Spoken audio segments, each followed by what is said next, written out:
অনুষ্ঠানে বর্তমানে বারবার নির্বাচিত সভাপতি সেক্রেটারি এই সন্তান বাংলাদেশ জাতীয়তাবাদী দলের কেন্দ্রীয় নির্বাহী কমিটির একজন নির্বাহী কমিটির সম্মানিত সদস্য ও এই এলাকা থেকে নির্বাচিত নির্বাচন সদস্য প্রার্থী ছিলেন। আর উপস্থিত সবার বাংলার অনুষ্ঠানে সম্মানিত প্রধান শিক্ষক সাহেব, উপস্থিত বাংলার পাহাড়ের সুযোগ আইনজীবী ও উপস্থিত অর্থ এলাকার যুবক ভাইয়েরা ও আমার মেমোরিয়াল স্কুলের ছাত্রছাত্রী ভাই বোনেরা, আসসালামু আলাইকুম।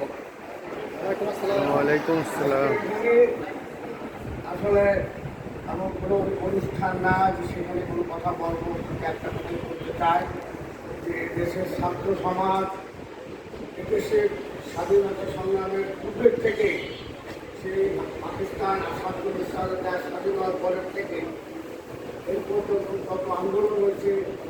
52 ভাষা আন্দোলন, 69 সালের গণ অভ্যুত্থান, 70 সালের 71 সালের স্বাধীনতা সংগ্রাম, 90 সালের গণ আন্দোলন, আর সর্বশেষ স্বৈরাচারে হাসিনা গণ অভ্যুত্থানের যে ভূমিকা এদেশের ছাত্র সমাজ ও জনতা ছাত্র সমাজের মুখ্য ভূমিকা পালন করছে।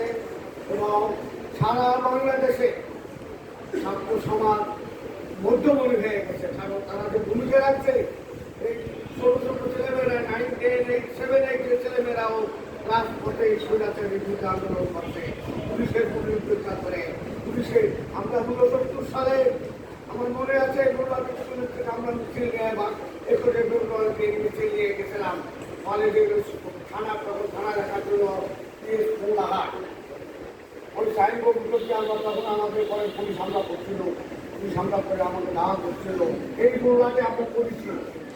কিন্তু এই স্বৈরাচারের আমলে এই গোলাহাটের ছাত্র সমাজ সেই ধরনের ভালো ভূমিকা রাখতে পারে না।